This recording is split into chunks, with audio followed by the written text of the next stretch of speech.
Hey guys, it's Melanie. Today I'm going to be making Matbucha, which is a dip from the wonderful Sababa cookbook by Adeena Sussman. These two are my all-time favorite cookbooks, so I do a lot of dishes from these, and I highly recommend them if you have a limited budget and you can only get, a couple of cookbooks. Definitely check out Zahav by Michael Solomonov and Sababa by Adeena Sussman.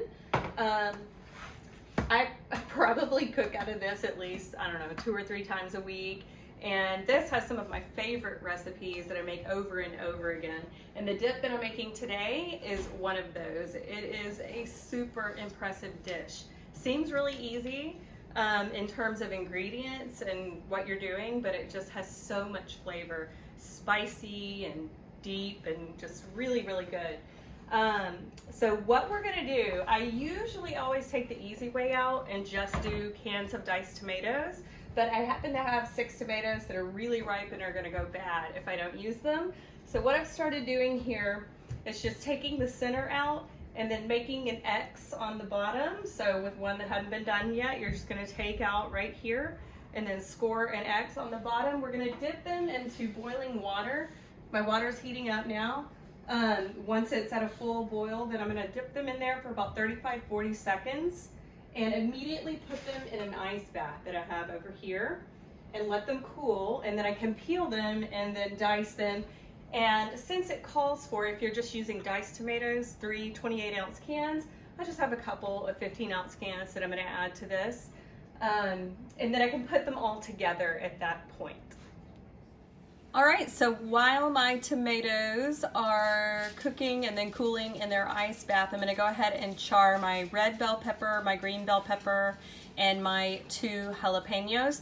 I have the oven on a high broil, and then I'll flip them halfway through, and I'll just keep an eye on them to see how charred they get and let you know when they're done. Okay, so I roasted my bell peppers and my jalapeno peppers in the oven on a high broil, and I rotated them about every 5 minutes or so on each side. And now I've let them cool for a couple minutes, and I'm going to put them in a gallon-size bag, an airtight bag, so they can cool, and it's going to make it a lot easier to peel them and add to our tomatoes. Okay, so I just peeled my tomatoes. So easy to do if you do the if you boil them quickly and then put them in the ice bath. And then I'm getting my peppers, my 2 bell peppers and my 2 jalapenos from the bag where I let them sit so that it's going to be easier to get the skin off of these. So once I get all of this peeled, then we're going to chop and dice everything up and then begin the cooking process. So I have diced all of my tomatoes and also added the 2 cans of diced tomatoes, and then I also diced my bell peppers and jalapenos, and it's super important to remember to get the stems and seeds out of those, and also don't change your contacts after slicing the jalapenos because your eyes will burn. That's my dogs are running around the house as usual, so they just want to join in. So now that I've got all this ready, and actually I'm going to show you all this stuff. So the skin came off super easy from the peppers, and you can see the stems and all the seeds. You want to make sure you get all that out. What I'm going to do now, I'm going to go ahead and get olive oil here to coat the bottom of my pan. And then I'm going to dice, I've got 6 cloves of garlic. Cloves. I'm going to just give them kind of a gentle smush to get the oils released, and then I'm going to peel them and just cut them in slices, and we're going to just toast them in there for a little bit before adding some of our other ingredients. Okay, so I've got my olive oil hot here, and I have thinly sliced my garlic. That looks wonderful, doesn't it? I'm going to add the garlic into my pot and let it cook until it's kind of a golden brown color, and then we'll continue from there. So I cook my garlic in the olive oil to where it's getting golden brown. It's been about 5 minutes. I don't want it to get too brown. You don't want it to burn. So at this point, I'm gonna add my tomatoes and then my 2 bell peppers and jalapeno peppers to the mix. So get these in. Yeah. And then the rest of these. Those roasted peppers have such a unique and wonderful smell. I'm just gonna mix this up here, and then once I've got it mixed well, I'm gonna add, I've got 2 tablespoons of kosher salt and 1 tablespoon of sugar. And of course, if you can't eat sugar, you can use Splenda or another type of sugar replacement. Any one of those is fine for you.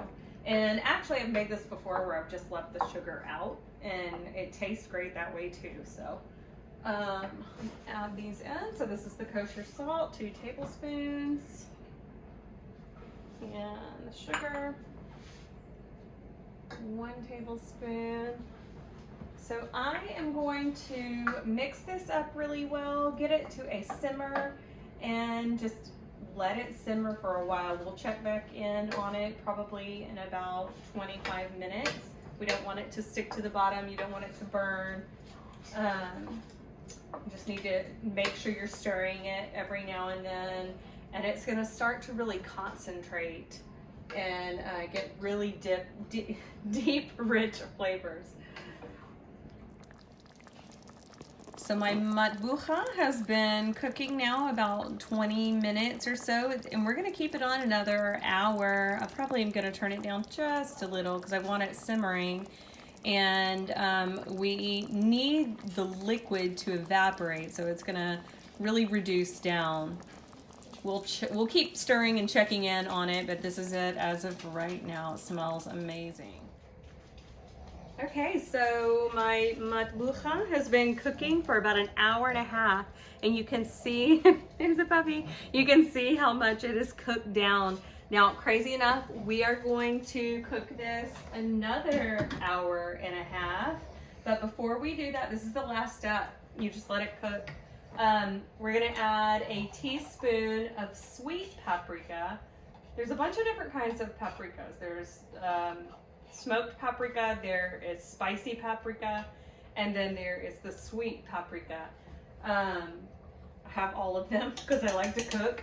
And I studied abroad in Spain, and so whenever I go back there, I buy more. And if I run out before I get a chance to go back, there's an awesome website called Yummy Bazaar, and they have foods from all over the world. So if you love to travel and eat like I do and try something amazing in a country and want it again, they've got just a huge selection. It's really awesome. So check it out. I'm going to add 2 tablespoons of olive oil to this. Looks good. And then I'm just going to stir it, and after I get everything incorporated really well, I am going to put it on the lowest simmer and leave it on that for an hour and a half. Of course, coming back to stir as I need to, just making sure it's not burning or sticking to the bottom. And then at that point, it will be ready to serve.